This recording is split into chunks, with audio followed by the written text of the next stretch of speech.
बरेली के Rohilkhand medical college एवं अस्पताल में चिकित्सा शिक्षा व्यवस्था को बेहतर करने के उद्देश्य से आयोजित 3 दिवसीय कार्यशाला का शनिवार को समापन हो गया।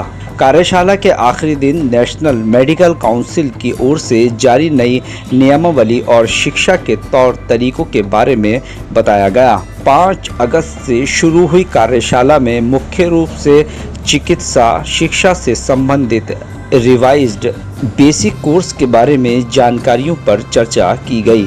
आयुर्विज्ञान राष्ट्रीय आयुर्विज्ञान आयोग द्वारा भेजे गए पर्यावरण डॉक्टर विनय शर्मा के नेतृत्व में छात्रों और शिक्षकों को नए कैरिकुलम के बारे में विस्तार से जानकारी दी गई। कार्यशाला के समापन के मौके पर पर्यवेक्षक डॉक्टर विनय शर्मा ने कहा कि छात्र हित में नए तरीकों को एनएमसी द्वारा परिवर्तित किया गया है। इसकी विस्तृत जानकारी के लिए कार्यशाला का आयोजन किया गया है। प्रशिक्षु चिकित्सकों को हर प्रकार के मरीजों के साथ खुद का संयम बनाए रखना बेहद ज़रूरी होता है।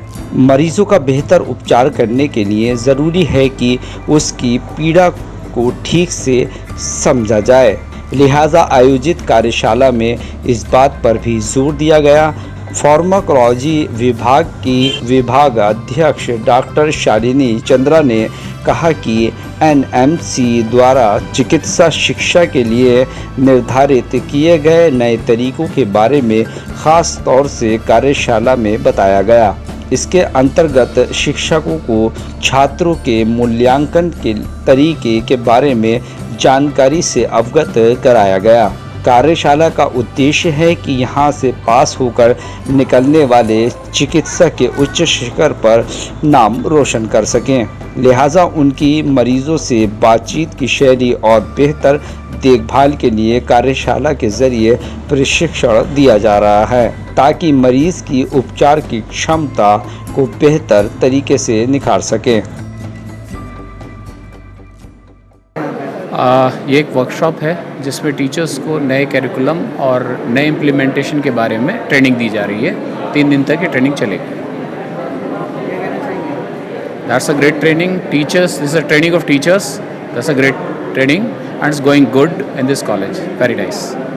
ये जो वर्कशॉप है, मैं यहाँ की रोहिलखंड मेडिकल कॉलेज की मेडिकल एजुकेशन यूनिट की कोऑर्डिनेटर हूँ और ये 3 दिन की वर्कशॉप है जिसमें कि 5 से 7 अगस्त तक ये वर्कशॉप चली। आज आखिरी दिन है उसका, जिसमें दिल्ली से ऑब्जर्वर आए हैं एनएमसी की तरफ से, जिनके संरक्षण में, जिनके ऑब्जर्वरशिप में ये सारी वर्कशॉप 3 दिन की ऑर्गेनाइज़ कराई गई। और इसमें सारे पार्टिसिपेंट्स को जितना भी नया करिकुलम के बारे में, कैसे नए तरीके से पढ़ाया जाता है, कैसे नए तरीके से बच्चों का मूल्यांकन किया जाए, कैसे मरीज़ों के साथ बात की जाए, कैसे मरीज़ों के साथ उनकी कम्युनिकेशन, बातचीत करने की शैली को और अच्छा किया जाए।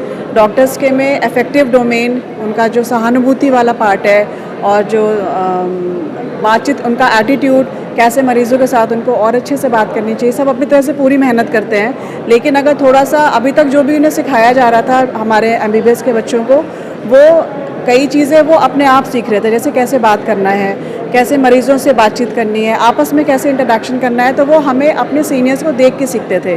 तो उसको हिडन करिकुलम कहते थे। लेकिन अब उस हिडन करिकुलम को हमने फॉर्मल ट्रेनिंग में उसको इंक्लूड कर दिया, जिसको नया चीज़ हमने जो एनएमसी ने उसमें इनकॉर्पोरेट किया है वो एटकॉम, एटीट्यूड, एथिक्स एंड कम्युनिकेशन, जिसको हम डायरेक्टली इन नए बच्चों को पढ़ाएंगे, जिसकी वजह से वो अपने बोलने की, अपने मरीज़ों के साथ देखभाल की क्षमता को और अच्छे से निखार सकेंगे।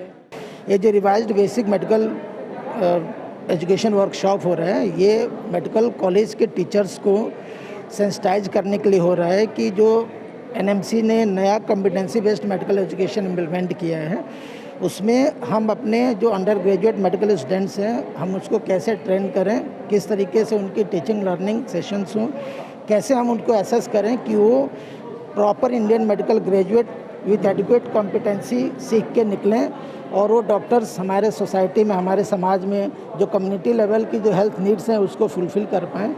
और उसके साथ ही साथ हमारे जो डॉक्टर्स फाइनली एग्ज़ाम दे के और एक डॉक्टर बन के निकलें, तो ये ग्लोबल स्टैंडर्ड के डॉक्टर्स हों कि इंटरनेशनली उनका जो इंटरनेशनल स्टैंडर्ड है उसको ही मीट आउट कर सकें। इस तरह की जो वर्कशॉप हैं, कार्यशालाएं हैं, वो इसलिए ऑर्गेनाइज की जाती हैं मेडिकल कॉलेजेस में, ताकि स्टूडेंट्स को और टीचर्स को पेशेंट्स और उनके परिजनों से संवाद करने में आसानी हो, और ये संवाद ही डॉक्टर्स और पेशेंट और उनके अटेंडेंट से जो लड़ाई झगड़े हैं उनको रोकने में काफ़ी सफलता दिलाएंगे भविष्य में, जो कि आज के परिवेश में इस तरह की समस्याएं बढ़ती जा रही हैं, तो ये इस तरह की घटनाओं को कम करेंगी।